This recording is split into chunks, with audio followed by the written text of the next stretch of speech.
start, this is the meeting of the City of Daytona Beach Economic Development Advisory Board. I'm going to ask for the roll call, then I'm going to ask for a change in the agenda. Thomas Blond. Here. Tim Davis. Phil Ellinger. Present. Carol Killian. Larry McDermott. Here. Ruth Fager. Here. Bishop Derek Kirby. Here. Tim had emailed me, said he had had an appointment that he had to make today, and I'm not sure That's about correct. Carol, but she's been in and out of the hospital, but I think she may still show up. We have a forum. Yep. In deference to okay, excuse me. Let's go ahead and do minutes, and then I'd like to get to Nancy Kiefer. But everybody read the minutes? Very good minutes. We're very Move complete. to approve, please. Second. Okay, all in favor say aye. Aye. Opposed? Ad valorem tax exemption guidelines update. Yes, if you review what I have in your packet, the underlined portions are things that have been added, and the crossed out portions are things that are being deleted. What we're doing on the first page is taking out CRA areas, since they're already treated under our tax code. Pretty much the rest of it adjusts the time period and or the amount of capital investment, so that we're not giving away the store, yet we are incentivizing these efforts to rehabilitate non-facility. So in the formula, we're taking out the longer standing 5, 6, 7 year and shortening that up. That's correct. What these are guidelines, so we can do what we need to do in order to meet whatever the competitive forces are out there. But this is kind of a thumbnail sketch, if you will. Okay, so what you're saying is if you give this out to an applicant and they see 6, 7, 8 years out there, they may match for 10. Okay, but you could still do extend it if that's what it warrants to get the project. How many, Keith? How many of the cities, or Rob, in the area do this type of a local exemption or rebate? City of DeLand has an approved initiative, and City of Ormond Beach utilizes a slightly different approach, but in effect it offers the same benefit to potential employers. Okay, so it just shows 3 cities, basically? New Smyrna. New Smyrna had one on the books, but it required the employer to pay 100% of the employee's health insurance. That's how old it is. Okay. So I don't think anybody's going to use that. Okay. Is it for life? Well, it's a very old, it was way back in it's 30 years old. Well, I like the capital investment portion of it, because if a company can this inure to the use of, let's say the company comes in and rents a facility, does this inure to the property owner through its rent if they give the company a break on the rent? Does that work, or just it has to be owner occupied? It inures to the business owner, not the property. Okay. He has to pass it through. It has a pass. Yeah, that's what I'm saying. So it has to be a pass through. Okay. All right. Do you want us to vote on this today, or I do. Okay. In my case, the second paragraph in the introduction, Okay. is sort of a double. In there it says the county of Volusia, Volusia County, St. John's.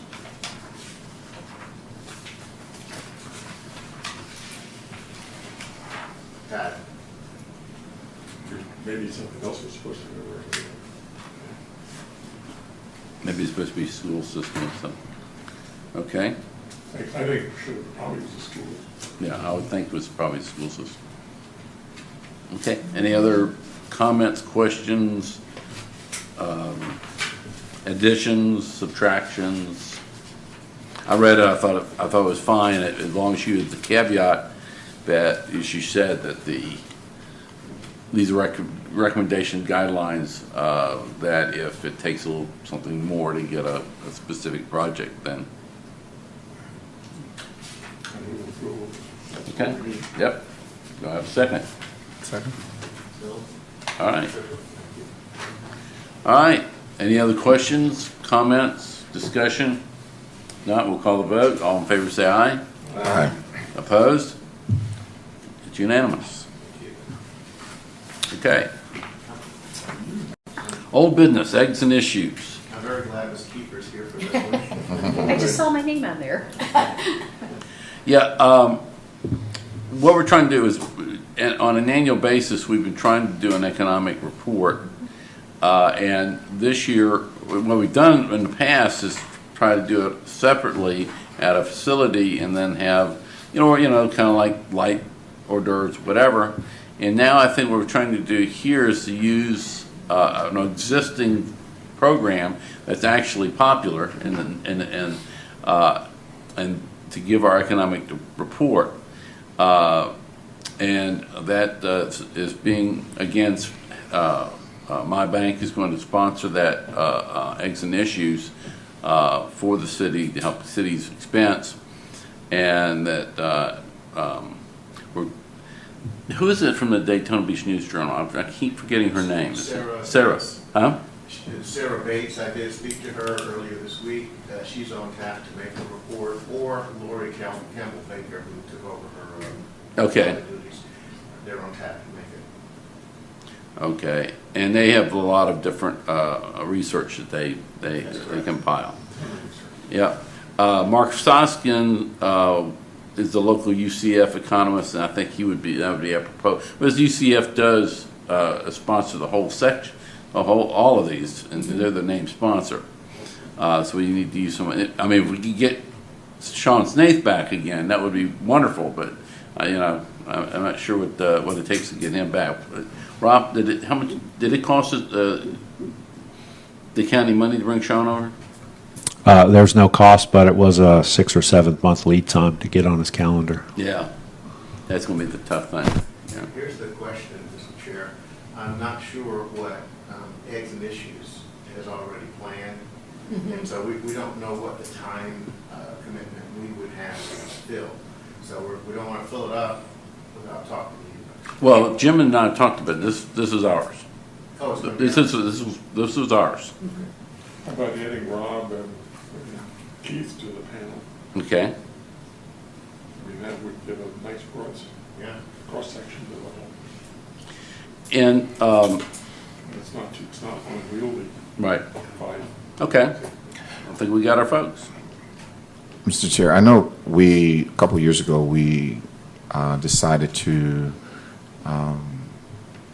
not have workforce, but I'm wondering if just from an announcement perspective, the whole workforce Sure. Florida is going through a total branding change. Okay. That's going to roll out officially in February.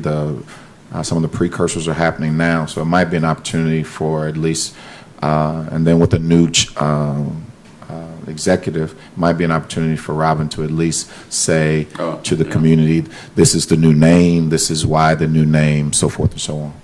Okay. Well, let me talk to Carol. She's going. In fact, sorry that she wasn't here today, but Carol's working on the format. Yeah. And how we can work all this, because most probably what will happen then is we'll probably go to a question answer format, and we'll give you all the questions first, I promise. And we can It's better for you. and that way we can and then probably get some extemporaneous questions from the audience. Okay. But that'll work out, and I'll get with you and Jim about it later offline. Okay. Walmart store at Mason O, we talked about that. News Journal plant tour. Who from here went last time? I did.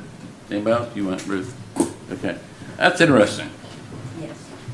It's interesting because you know, I've never seen. You know, of course, they didn't have the newspaper printing, which if you did, you'd probably have to wear sound protection and eye protection and all that kind of stuff. But that's a huge manufacturing plant, really is.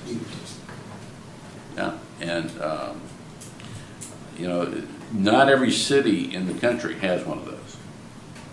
You know, and a lot of newspapers actually going off and being printed outside. Like the Wall Street Journal is electronically sent to about, I think, 16 different web presses like that, and regionally done. So it's kind of a unique thing to have your own press in town. Very powerful, very powerful. I was kind of blown away, and I like the new management. I think the new management is really top notch. But you talk about Bentonville, Arkansas. That's the money behind all this. Ms. Stevens, which actually took Walmart public. So the News Journal might be another way that we can get into Walmart.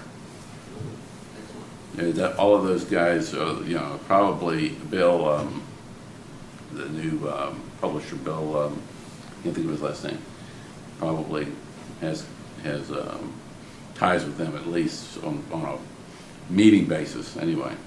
But they are their chief investor. Okay, Nancy, I'm going to put you up in the batting order because I'm sure you got people to meet, places to go, people to see. I thank you very much. Yes, I actually have a commitment that I had made previous to knowing this meeting was going on. So, but thank you for the invitation to be here. I'm just embarking on my, I guess, 5th week at the Chamber, and been out and about in the community, very actively trying to get out and meet a lot of people. So.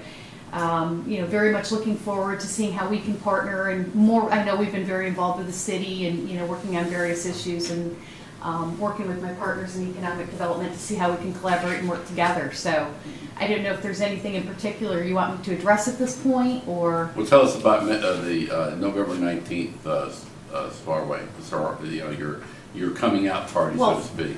Gee, thank you for it. First of all, we have a wonderful host over here that is actually hosting that particular party, which is very nice.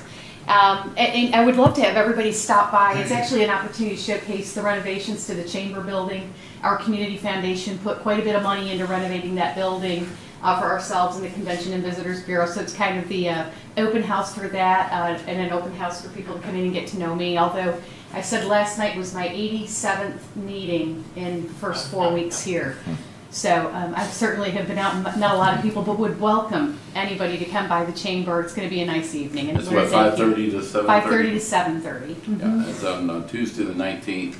And that's supplanting the usual business after hours, kind of combining them. And it was in the paper this morning. Oh, was it? Yeah, so it was in the paper this morning, so it's getting all the. Anybody have any questions? No? Welcome. Okay. Thank Well, what we do here is try to address what economic issues there are in the city itself. Occasionally, we will have a vote if we're doing a rebate on property taxes for a specific client. So we do some of that, and right now we're trying to address 3 issues. One is the Fentress Industrial Park, which is about 40 years old, and what we can do to get that spruced up. And number 2 is the police station, and number 3 is the Walmart property on Mason and Nova. All those within the city limits.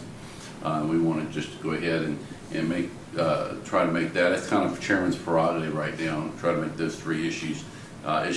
There's other people taking care of the beach side, and you know everybody's got their eyes focused on that. Economic development issues. We got the 2 main gurus here, so we need to look at some local issues that are germane to just the Daytona Beach area. So that's kind of encapsulated what we do. And of course, Emery, I'm sure you've met Emery before. If you haven't, he's your go-to guy here in the city if you need some information for the city, about city governments or anything about the city of Daytona Beach. Great. So I'll quietly sit here and listen till 8:30 when I leave for the meeting with the Hotel Motel Association. Well, that's going to be wonderful. Yeah. That's actually a good group. That's actually Bob's a Yes. good group over there. Okay, let's go to Rob Earhart.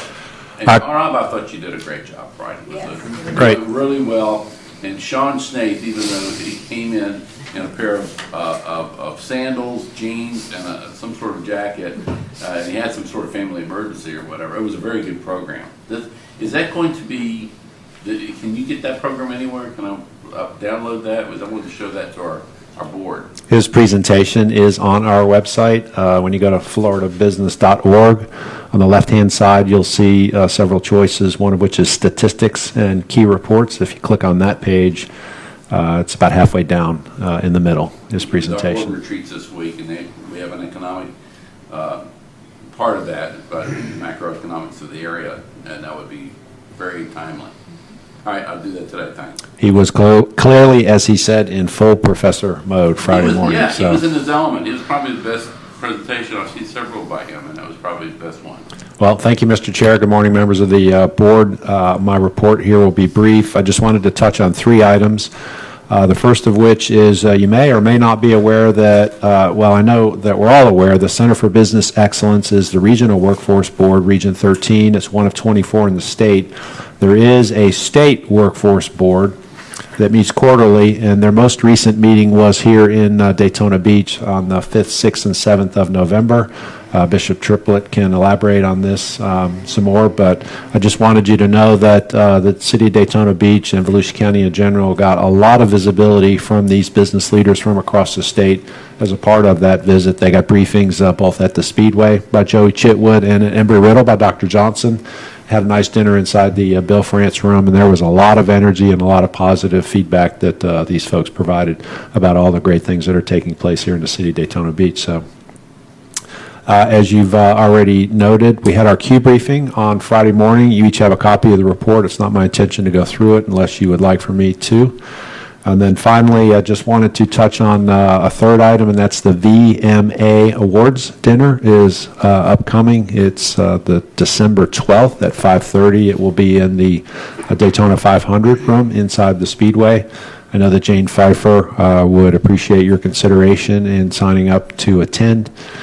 It's going to be another exciting evening, and certainly manufacturing continues to be an exciting sector as a contributing member of our local economy. So with that, that's my report, Mr. Chair. Now, of the jobs created locally, is there any increase in the number of jobs in the manufacturing? Have we seen any uptrend in that at all? Is it? So you have the report in front of you. If you wanted to go to page 3, the first caveat I should put here is that the recent federal government shutdown did impact the availability of labor statistics data, so we still do not have revised numbers for the month of August or even the preliminary numbers for the month of September. You'll see that noted on page 2, but to your question, Mr. Chair, on page 3, near the top, you can see the manufacturing. If you look at third quarter 2012 as compared to this year, 2013, there's been a nice uptick in manufacturing jobs. Excuse me, we're all aware that a lot of manufacturing jobs were moved offshore over the past decade or so.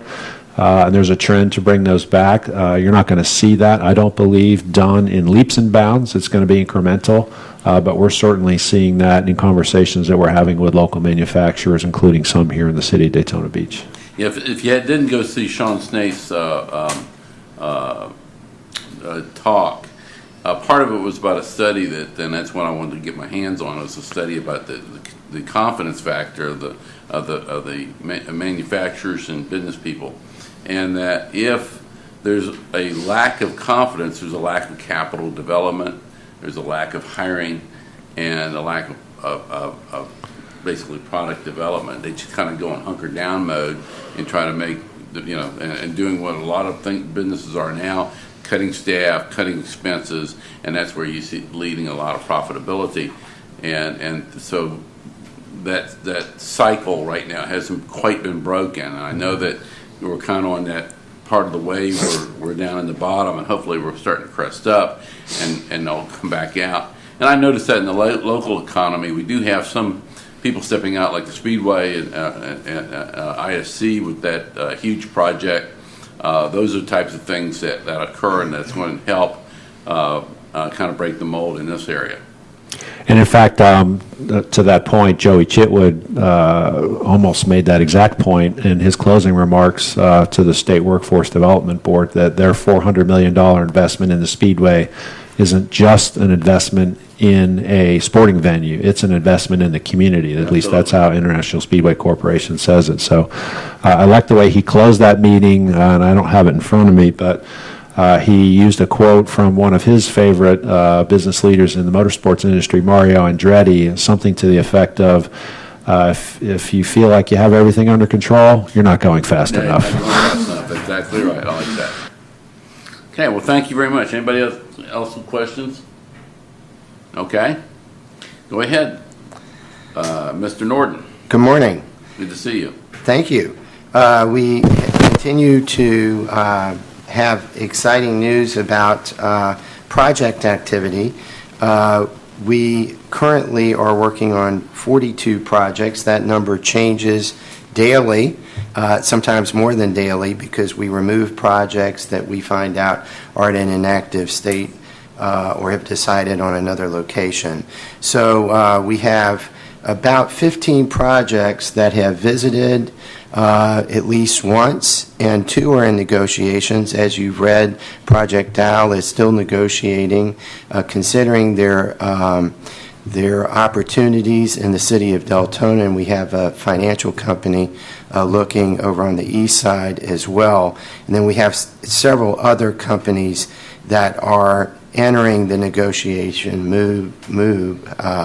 and will be visiting. Our visits have increased both on the part of Enterprise Florida visits as well as our self-generated projects. We continue to be on the road. We were in Chicago at a consultants forum in October. I attended Cornet Global, where Team Florida, the local communities in Enterprise Florida, hosted 50 of the top site selectors and corporate real estate executives, including Binswanger Company, Jeff Binswanger. The list goes on and on. It was very well received. And then in my never-ending quest to be aggressive, I went up to Montreal, a follow-up trip for a day and a half, to meet with those companies we met with in June, to again push them through the pipeline to make sure we either deleted them or we suggested they visit. And we have moved 2 of those projects along. One is considering incorporating in the state of Florida, so we should have some movement there, and we have another visit planned in December. A win from that trip was actually meeting with the Quebec-Florida Chamber in Montreal. They traditionally, for the last 5 years, have had trade missions where they brought interested companies to Florida, but they've centered their attention on South Florida, Miami, Fort Lauderdale, Palm Beach, and with that meeting in Montreal, they committed to stopping in Daytona Beach. Yeah. So we'll have at least 3 to 5 companies that will come up from Palm Beach to Daytona Beach and Volusia County to take a look. That will occur the first week of April. Then, of course, we had exciting news in helping New Smyrna Airport and the city of New Smyrna Beach with their location, Turbine Air Corporation. You all have read about that, 55 jobs. What is a wonderful spinoff of that was a letter from the mayor of DeLand to the mayor of New Smyrna. Bob wrote a nice letter. It was just nice. Great, saying that any location in Volusia County helped any city. Also, I wanted to remind people that, and you all, that the Central Florida delegation of representatives and senators will be hosted by the Central Florida Partnership Tuesday, November 19th at Port Canaveral. And that meeting will take place from 1:30 to 3:30. and there will be local issues discussed. Jacob Stewart, the director, has a segment on modeling and simulation, which is, of course, important to us with radon being here in Volusia County, and I've been asked to serve on a panel just to talk about what's going on in Volusia County. So I'm delighted that they're highlighting Volusia County and in this meeting. So I'm happy to answer any questions that you might have. Yeah, any movement on the spaceport project down in? We had a meeting, and Nancy, you should, that was hosted by you. There was a meeting yesterday, Oh, okay. update meeting. And, Oh, I didn't see that in the paper. yeah, so it was very, it's moving along. We had a great presentation, and, we can't do much until the environmental study is done. But we're gearing up forces so that at least we have the messaging out and we know what to say to folks. Okay. Any other questions? No? All right. Well, thank you very much Thank for your report, and go on to report on the Vision Foundation. We had a meeting last week on 6 o'clock. Jim Cameron from the Chamber was there. And what we're doing now is trying to set up either January, February, or March meeting to readdress the 5-year-old plan.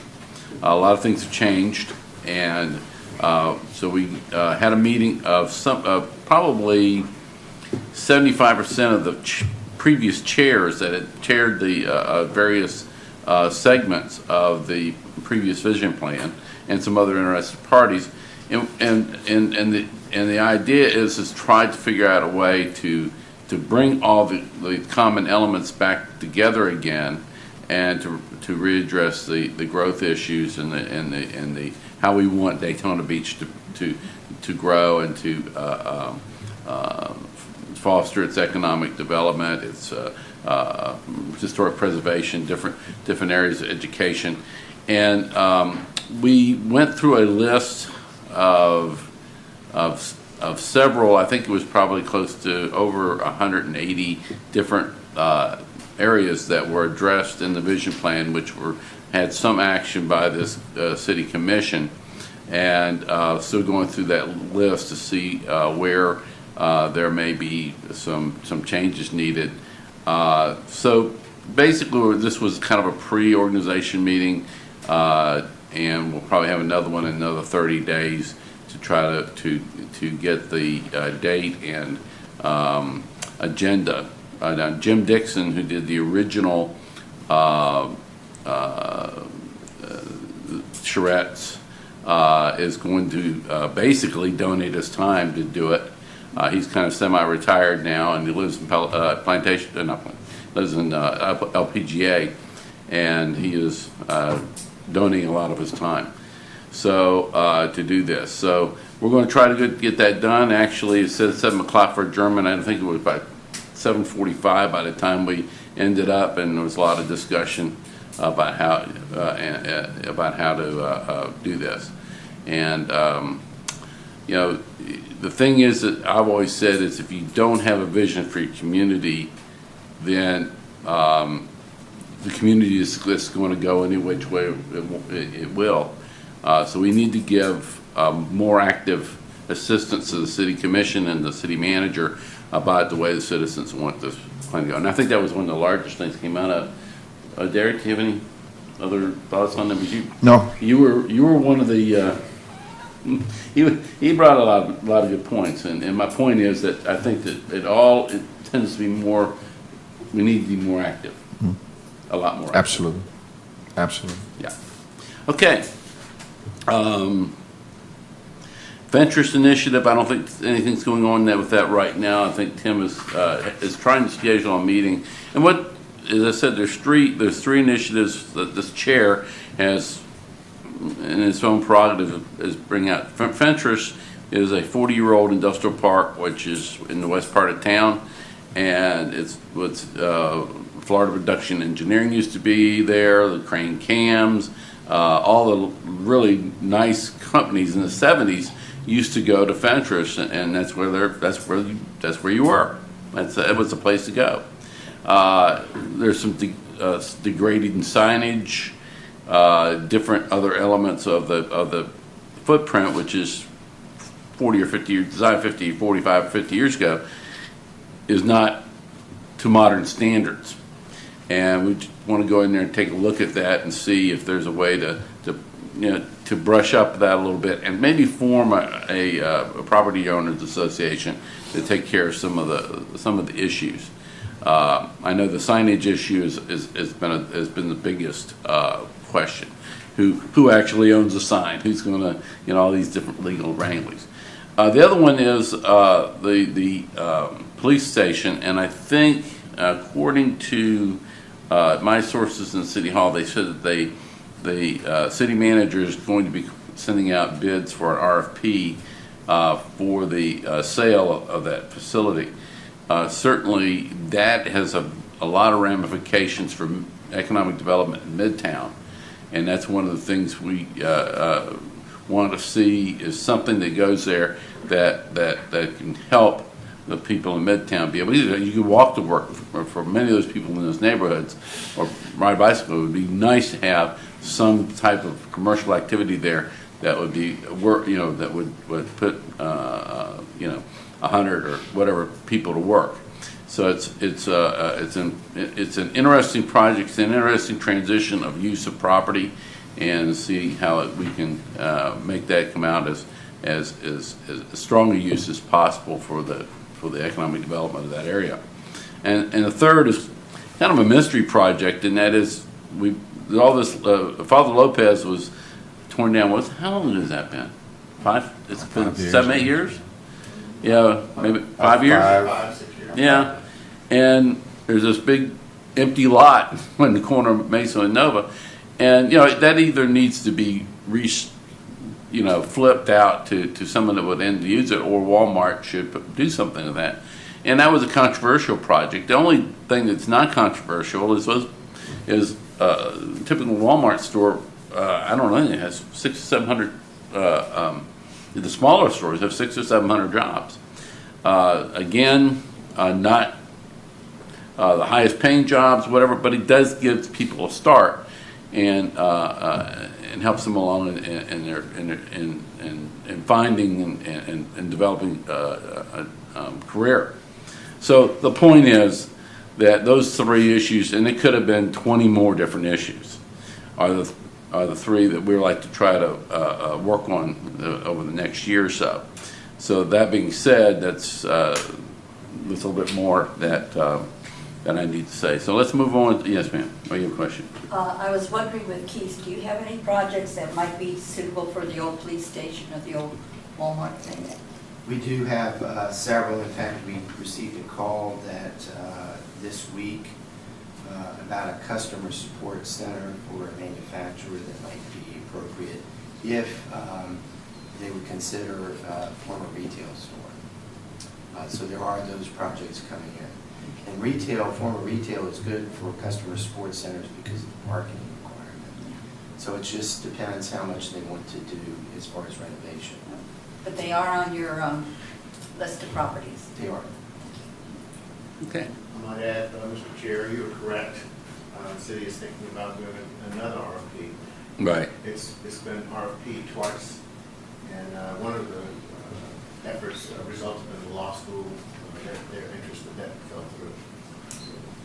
The other thing regarding the Walmart, did double check on that, and all of the contacts that anybody here knows about are no longer working for that effort. So, and when you call up to the Walmart super office.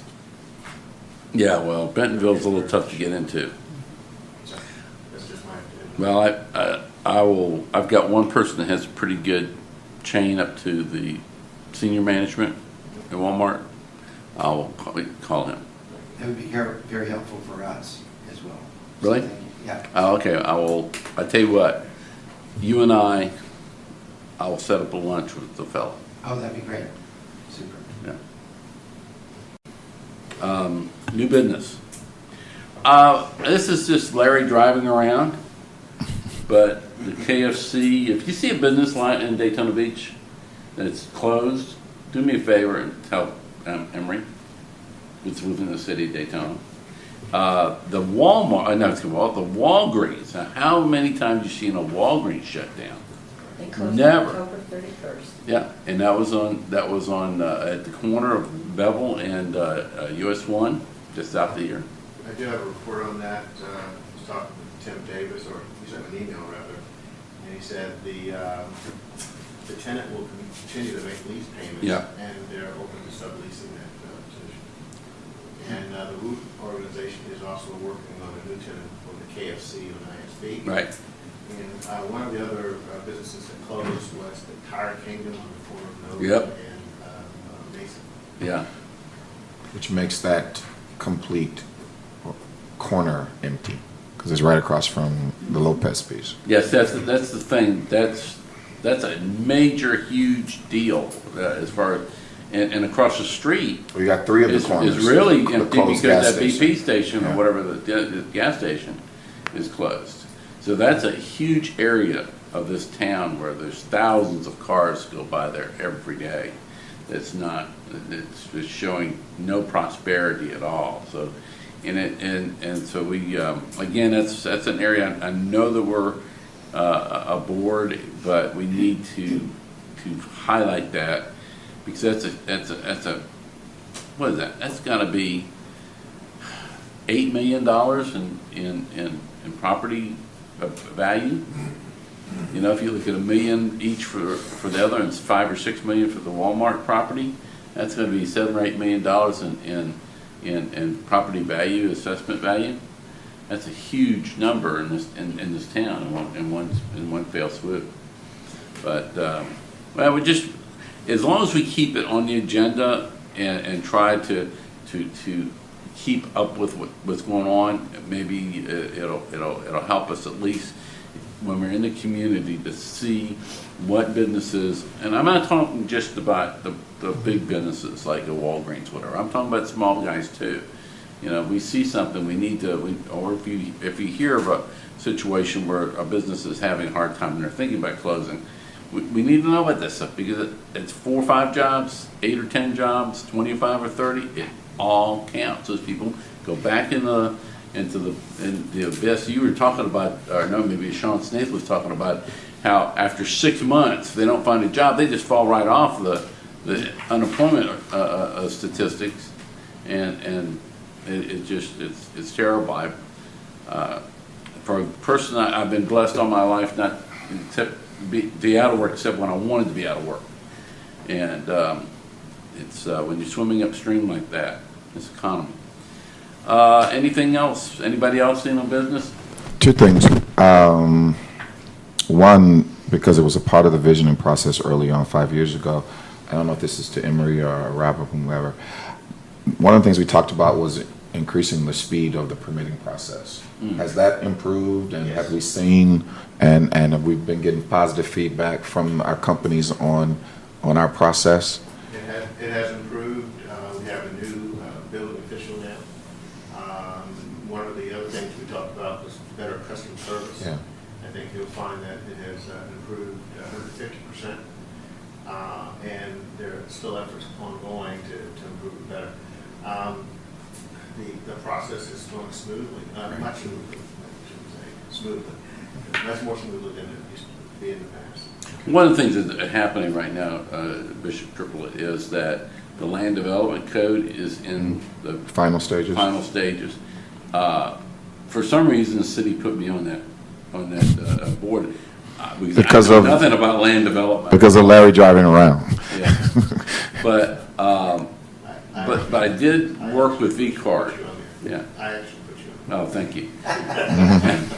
But actually, I've been going to the meetings that Rob Merrill's had at Cobb Cole, and Rob Merrill's one of the formidable land use attorneys in town, and I found it very, very valuable from the standpoint that the new code is very user-friendly. In other words, it has pictures, it has, as for examples, it has the language. Sometimes it gets a little engineering, but they try to take out some of the engineering language to make it a little bit easier for a person like myself or whatever to understand it. There are some quirks that they're trying to get out that may be a little bit not compatible with our area. Because you got to understand that the company doing this is not in this area. They're from another area, and sometimes things that work in other areas don't work here. But all in all, I think they're pretty happy with it. And when you get the people that have to use it on a day-to-day basis, we're talking about Bobby Ball from Zev Cohen and Associates and different engineers. There's a developer in there on their committee. They start shaking their heads up and down. That means that it might be pretty fair, and that's good. But that'll mean maybe things get done quicker.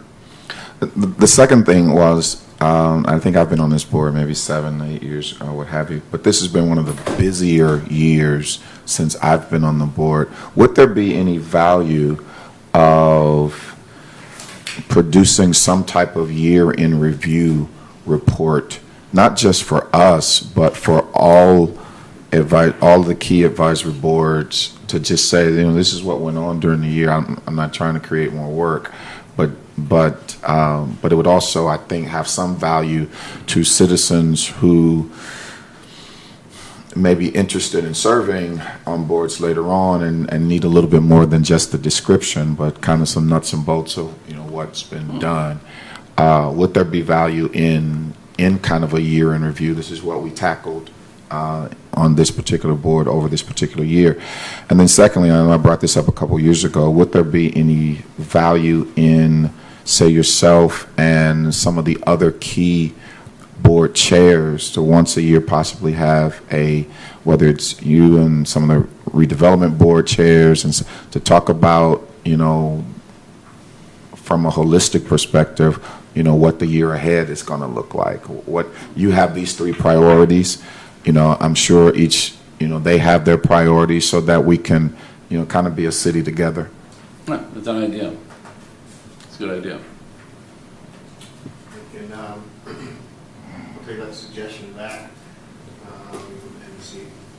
This man's got to make a decision right there. Right here, so I want to be very careful. You ever seen that sign that says the buck stops here? Yeah, there he is. Let me take that back and run up the flagpole and see where it might fit. Do me a favor, though. Will you remind us if it, in a month or so, if something doesn't come out of it that you... May I ask a question? Sure. How would you envision it rolling out? It would be like a report for the city commission. I remember some years ago that used to happen. Chairs used to come before the city commission and make a brief report and introduce themselves to the new commissioner or what have you. Is that your vision? Not especially. I think if we are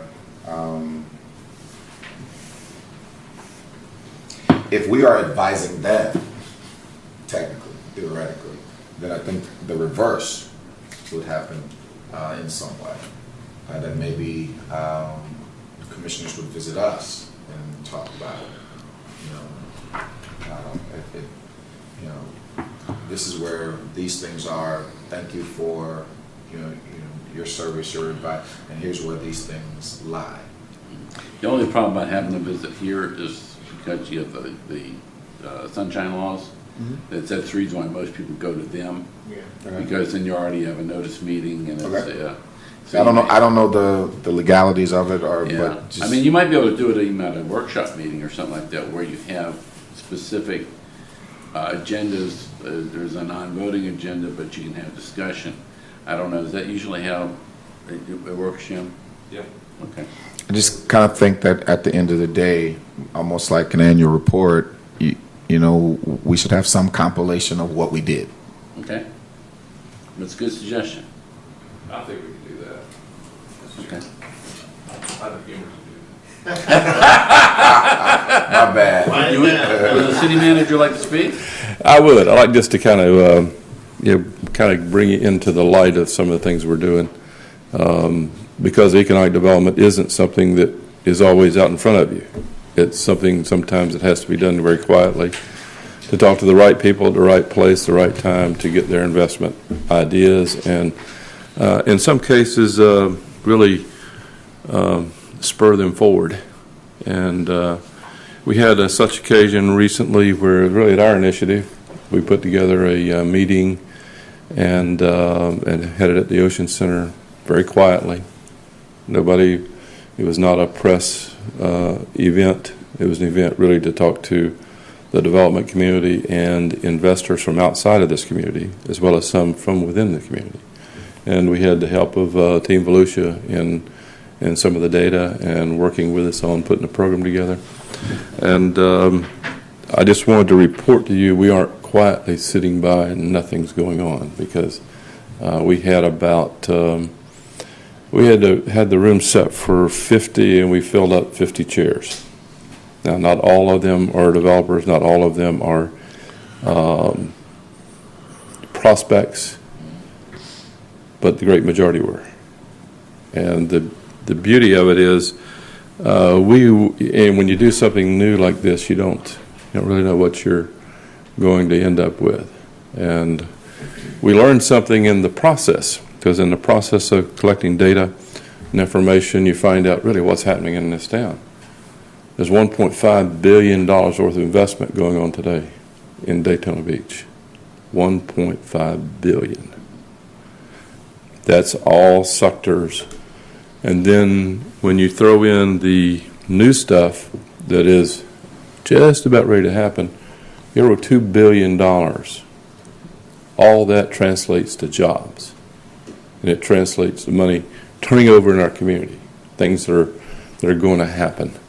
So that is exciting to me. And really, when we kind of put all the information out forward, it was like you lit a match and the fire was starting to burn, because the development community, then those that weren't familiar with what's happening, really caught the fire, and we've had continuing dialogue since that meeting. But the additional $500 million is the Florida Department of Transportation's investment on I-4 is about $40 million. It's $195 million, I think, on the I-95 corridor improvements. And then we've got everything we're doing and the county, and all that totals to about $500 million that we're doing. So it's not a sluggish economy in our community. And we have more jobs out there today than we've ever had. There's more to come. That's the bright star is, yeah, we got a lot of people working, but we've got a lot more jobs coming. And it's not just jobs that are, bottom wage.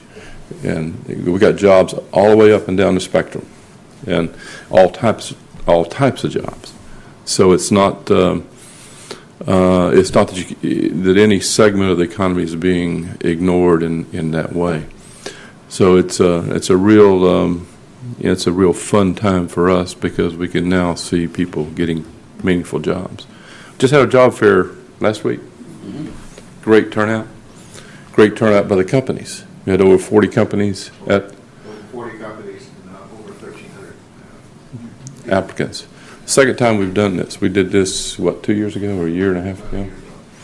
So we've done this again. And initially everybody said, well, nobody, it's just not right. Well, it was right. It was the right time, the right thing to do. And we got a lot of people out, and we got some people employed. They're walking away with quality applicants. That was the other part, the other comment that came out of that little effort is the quality applicants were better than they were last time. They were better prepared. They were better. They presented themselves. They didn't just walk in off the street. They came prepared to meet and look for that job. And so all those things are working positive for the city. But I can tell you there are probably, out of the little venture we did with the development community, we probably have 5 projects that will come out of that. And they will be over $100 million. So it's fun to be able to stand here and tell you that those things are happening. And it's also kind of disappointing. I can't go out and tell the world that here's the company and here's what they're doing and here's where they're going to go, because that's and I know Team Volusia, they see that every day. They can't really tell you everything they're doing, but they're all out there beating the bushes. But we do have some viable companies coming in. That particular endeavor was one that was focused on the beach side and the entertainment zone, the E zone, whatever you want to call that thing, and the development efforts that were in line over there. We have another initiative we're working on now, which will be Midtown and Nova Road area. That'll be coming forward as a new initiative. But we're also going to try to do the same kind of thing. We're advertising RFPs right now to bring the same kind of focus on the Midtown area. And we have people that are interested in Midtown. And Midtown is not the negative that you might think. It really isn't. It's an opportunity. And the development community looks at it that way. Jim, does that include the city-owned police station? Yeah. There's kind of two things. I got RFP to look at all of Midtown, and then I have a specific RFP we're doing on the police station. That'll be going out again. Now, we did that about 2 years ago. Didn't get any reviews. The economy was, in the tank, so there was nothing going to happen. So, but all indications now the economy is doing the reverse. It's really, really pumping here, and I think you can see it when you drive by this. The greatest thing about the Speedway's investment is it's visible.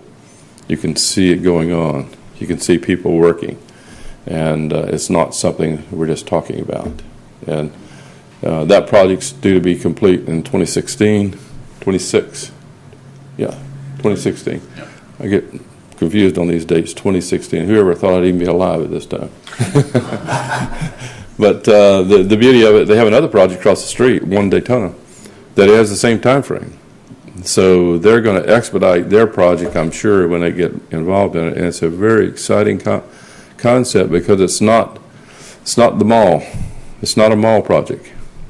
It's a project that's on the upper end of the economic scale when it comes to the particular customers they're looking at. It's going to look at all ranges, but it's going to focus a lot on the upper end. It's not going to try to compete with a mall. It's going to be looking for a different customer they can bring to town.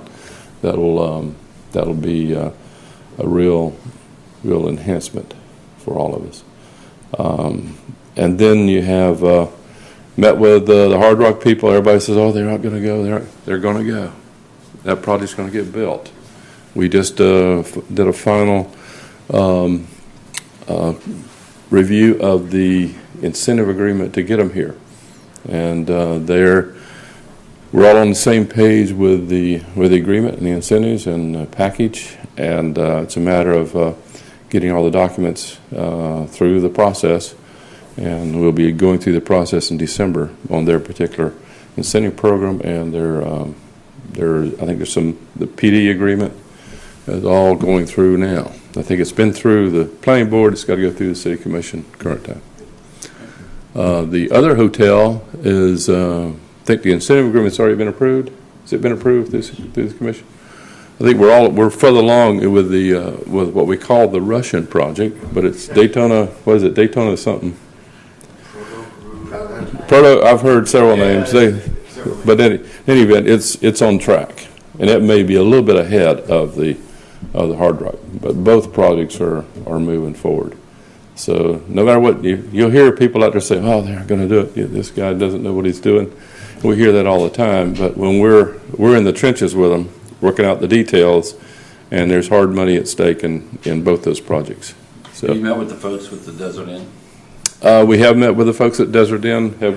We're coming forward with a policy that's going to. That's the policy you're dealing with, isn't it? Voted on it this morning. Yeah. We made some changes, taking out the CRA areas, and there's an application moving forward for the Desert Inn to be approved for affluent tax exemption. Right. Now that's going to be a great project for redevelopment. I mean, it's a huge investment. It was made a long time ago, but to get that property back to where it needs to be, and so it can be viable for the visitors is important to us. So we've got new things, old things, and hopefully some more things in the future. I wanted to share it with you, even though I can't give you specifics, and it's not something I can give you in a report, but I can tell you we had all the major project players involved in it. Speedway was involved in it.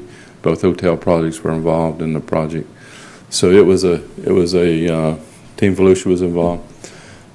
It was a bringing together the forces to show the outside world of the development that it's not just talking Daytona, and it's not just buzz, it's real excitement, and here's what the excitement is. And they hear it from not us, they heard it from the people doing the work and the people who make an investment. And I think that had a bigger impact than anything we could have done.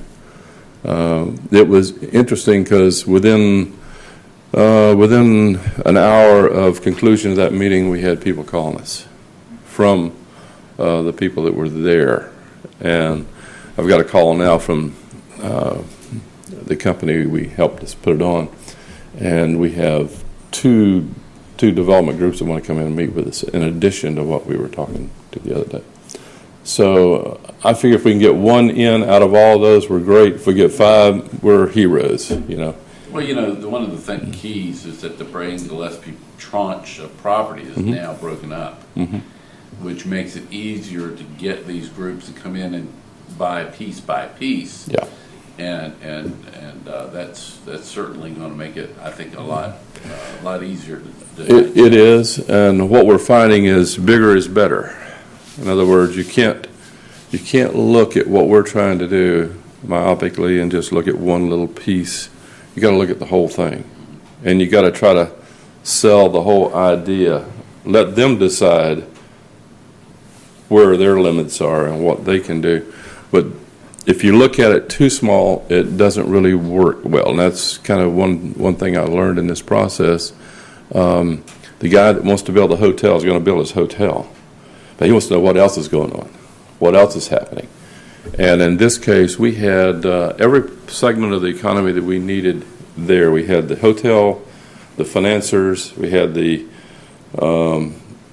amusement entertainment groups from as far away as California, and some from Miami, and then just developers. I want to do housing, and it was a real collection of interest, and no one walked away and said, well, we're not interested.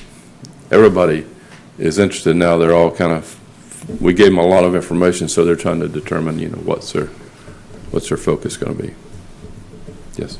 Can you give us any information on the Ocean Walk villages, the Ocean? Yeah. They're just going through the financial restructuring, and you talking about the stuff that's in the paper now? I'm sure somebody's going to pick that up and go. I don't think I'm not too concerned with it, because I think the sooner we can get somebody in that's going to be the owner of the project, the better it'll be for everybody, and get it out of the hands of the bank or those that hold it in the interim, because nothing's going to happen as long as they have it. And the same is true of the Hilton. And I told some of the representatives from the Hilton, the holding company that's not the holding company, the operating company, told them, if you guys can get together and put together a package where we know who the owner is and somebody we can deal with, there's some interesting things we can do both with the Hilton, the property we own, and some of the property in front of the Hilton. Because we want to see more investment. We want to see it prosper, and it's going to take that. Now, I can tell you this, economically, the Ocean Walk shops, they're doing better today than they've ever done. And normally they have we just heard a report this past week. Normally October's a down month. Well, October was an up month. It wasn't. It was up from where it was last year, and they didn't lay off their staffs over there because for some reason there was a lot of activity. Everything that's going on, the stuff we do downtown, all these things, they roll over into other parts of the community, and the Ocean Walk's one of them. So economically, I think it's doing very well. It's just a matter of getting the right operator in. How's Joe's Crab Shack doing? Joe's, they did very well. They did higher than expected this last year. We had estimated about $6.9 million, I think was what we thought they would do the first year. They actually did over $7 million. And it's producing better than we anticipated. So the return on investment to the city is going to be greater, quicker, and it helps us put money back in. But Jim, all I can tell you is, we live on the beach side. We walk down Ocean Walk to have dinner and then go to a movie or something. And sometimes just to walk around the old boardwalk, their families out there, guys. Yeah. There are guys out there, the folks out there buying those Right. $40 packages to do the water park and the rides and that type of thing. And so it's something for people to do Right. when they're here, and it keeps them here an extra day. And I know this is not a tourist development board here, but that's all part of economic development. That's helping all of It is. our moteliers, retail shops, and different other. I think what we're going to see is probably an expansion of the pier, not the existing pier right beside it. Probably do something adjoining it, and probably some landward type of amusements also, because you got to have activity for people. Now we can show you we've gotten people to come here. We have 10,000 people here on the beach side during events, and even greater numbers during Bike Week and those activities. But the more things you have for them to do, the more success we're going to have in Have getting you ever them been back to here. IAPA? IAPA? No, I have been in Orlando, yes. That's next week. Yeah. If you like to go, let me know. I usually go. For some reason, I can't go. I can't remember the date. What's the Maybe Emily date? would like to go with me. Yeah. I've been twice. Yeah, IAPA is the International Association for Amusement Park Right. Owners and Operators. And Bob Space Racers, which is up in Holly Hill, is manufacturer, one of the leading manufacturers in that area. So I've had, my wife works there, so she works for Mr. Casada. And so I usually get tickets. So if you want to, if anybody here wants to go, just let me know. Yeah. It'll open your eyes. It's 2 million square feet of nothing but. Oh, it's huge. It's huge, and it's everything from the guy who will build it, the one who will finance it, and then if you just want to buy a ride, they have rides there. So it's a interesting group to go see. I've been there twice, and in fact, If y'all want to make an economic development trip over there, just let me know, and I'll email me, and I'll get the tickets. What day and time? I would say about next Thursday. I think I'm out of town. That's what it is. I'm out of town. I can't go. Yeah, it's next Wednesday through Friday. It's a 3-day show. Yeah, it's interesting just to see it. Yeah, you can't do all of it in one day, but Yeah. get the high spots.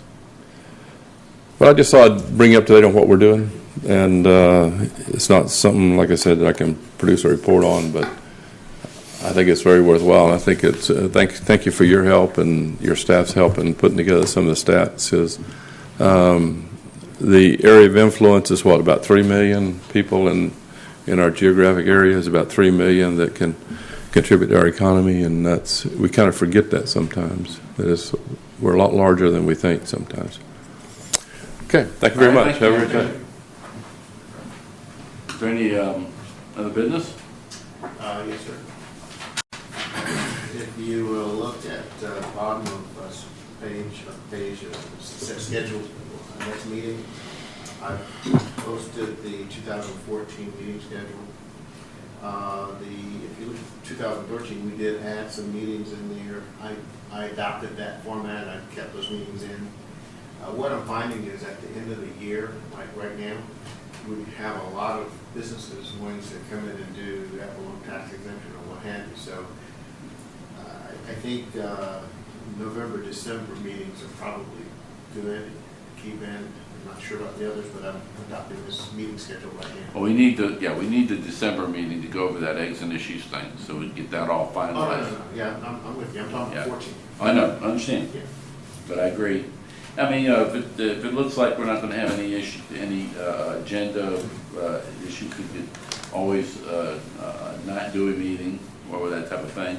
What I don't want to get is just to be a report agency where we get reports and then not do anything. We need to keep things moving. So, okay, do you want a motion about the schedule? Yes, sir.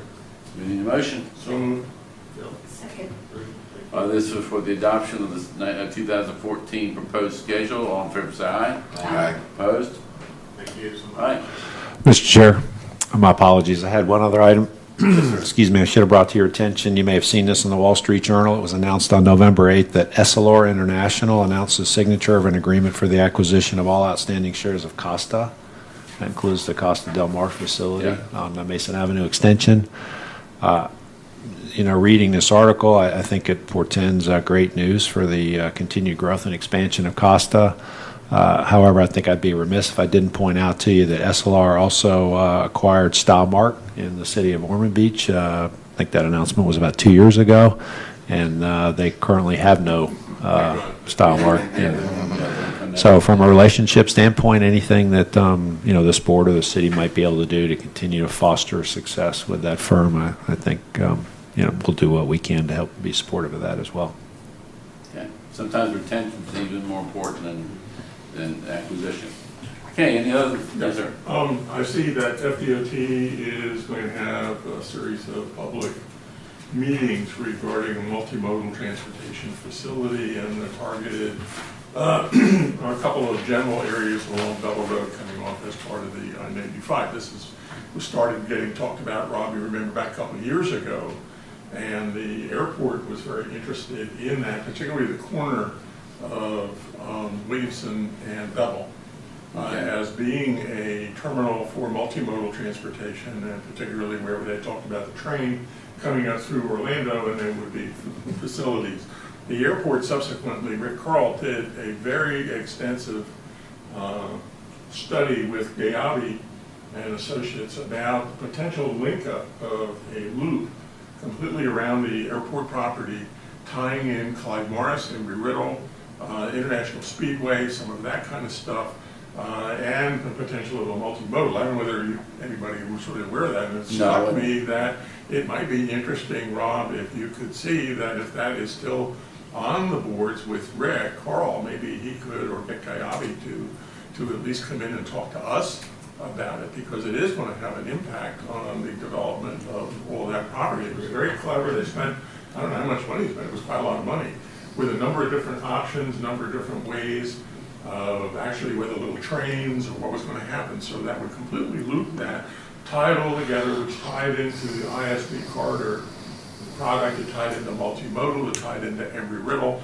and it would be the idea that people did not have to come in. They could come in, park, take a train, take a little shuttle around.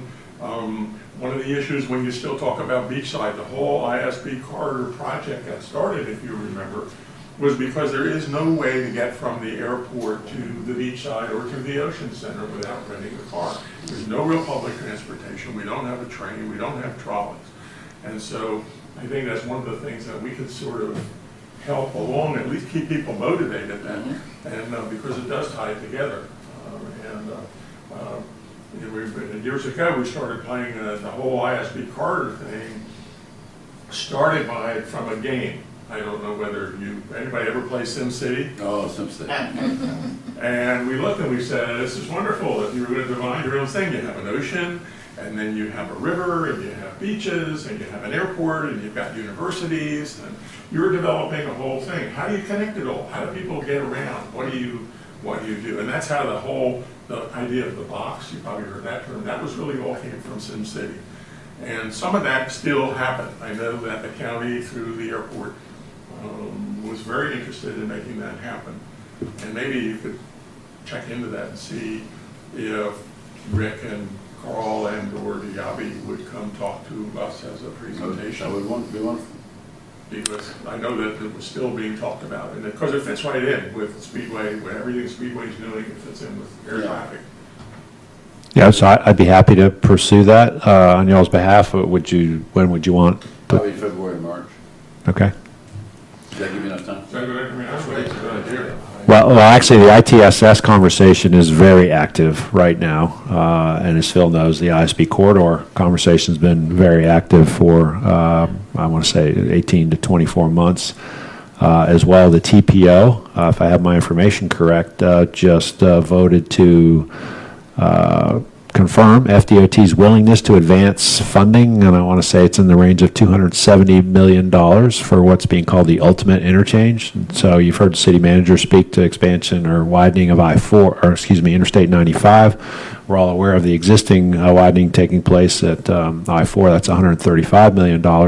But both of those come short of the actual interchange of the two interstates. So there's an additional sum of money from FDOT, $270 million, to actually condition that entire interchange that would accommodate some of the items that Phil just spoke to in terms of. It's pretty bulky right now. It's bulky the way that you have to get from I-4 to 95. It's not presented as probably well as it could be. So it may be that, between the two interstates, the interchange, ISP corridor, the ITSS, and other transportation-related elements, this could blossom into a much larger conversation for you, but I'd be happy to pursue that. Sometime in early spring would be good. People always talk about using a train or bus or whatever to go to Orlando. Well, I view it the other way. All of those vehicles run two ways. And I see no reason why we can't use those facilities. We should encourage them because they're going to bring workers here. And, people have to be able to get around. It's just as easy to get on the train to come to work in Daytona from Orlando, which is probably a better employment base and would probably do better for us than the other way around. Okay. Any other issues, or we're a little over, but that's fine. Any other issues? Anything else to come forward? If not, we're adjourned.